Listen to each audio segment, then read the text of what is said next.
Les vraies voix Sud Radio, ça fait du clic sur les réseaux sociaux. Moi, j'ai bien la bande à Fifi. Eh ben c'est trop tard, on est passé sur un autre truc. Non, Emmanuel Macron contredit Emmanuel Macron. La réforme des retraites est toujours en tête des sujets les plus discutés sur Twitter ce soir, Félix Mathieu. Oui, 24 heures après les annonces d'Elisabeth Borne, âge légal de 64 ans d'ici 2030, 43 ans de cotisation. Ce sont donc désormais les oppositions qui donnent de la voix. Et parmi les vidéos très partagées, eh bien, il y a une archive. Oui, vous savez, comme c'est bête et méchant, une archive. Car oui, pour combattre cette réforme portée par Emmanuel Macron, eh bien, certains ressortent tout simplement cet argumentaire du Emmanuel Macron de 2019. Franchement, ce serait assez hypocrite de décaler l'âge légal. Je veux dire, quand aujourd'hui, on est peu qualifié, quand on vit dans une région qui est en difficulté industrielle, quand on est soi-même en difficulté, qu'on a une carrière fracturée, bon courage déjà pour arriver à 62 ans. C'est ça la réalité de notre pays. Alors on va dire non, il faut maintenant aller à 64 ans. Vous savez déjà plus comment faire après 55 ans. Les gens vous disent les emplois c'est plus bon pour vous. C'est ça la réalité. C'est le combat qu'on mène. On doit d'abord gagner ce combat avant d'aller expliquer aux gens, mes bons amis, travaillez plus longtemps. Ah ben voilà, l'argumentaire est tout trouvé, c'était Emmanuel Macron de la France Insoumise ou presque, le chef de l'État qui s'exprimait.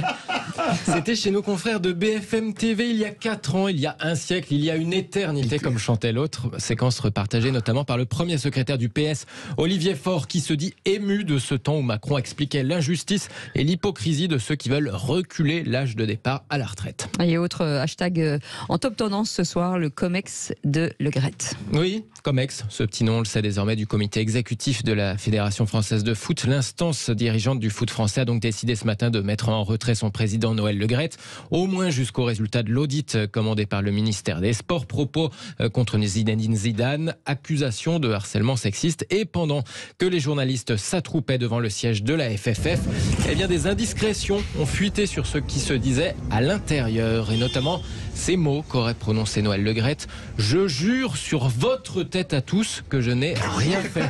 Voilà, c'est pratique. C'est facile. Certains imaginent la tête. Il n'y a pas une hécatombe.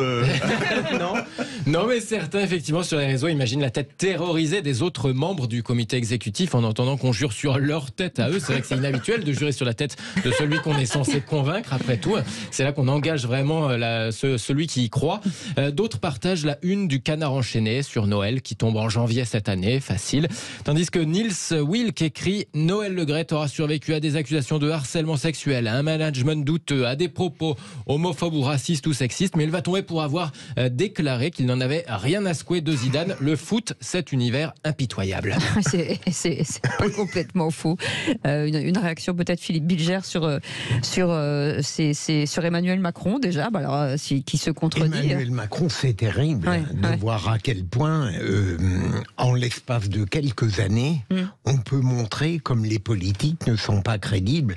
En général, on a le droit de changer d'avis, mais là, c'est dévastateur tout de même. Absolument. Après, moi, je pense que cette réforme, on peut parler de ce qui va bien, pas bien, puis on peut aussi parler de ce qui va bien. Par exemple, il y a beaucoup d'apprentis en France. Aujourd'hui, avec cette réforme, ceux qui auront cotisé 5 trimestres avant 18 ans, ils pourront partir à 60 ans. Donc, 4 ans avant l'âge légal d'aujourd'hui. Et aujourd'hui, des apprentis, on en a plein. C'est vrai. Ça, c'est pas mal. Et l'autre truc, je voudrais parler de la catégorie des travailleurs majoritaires que sont les femmes.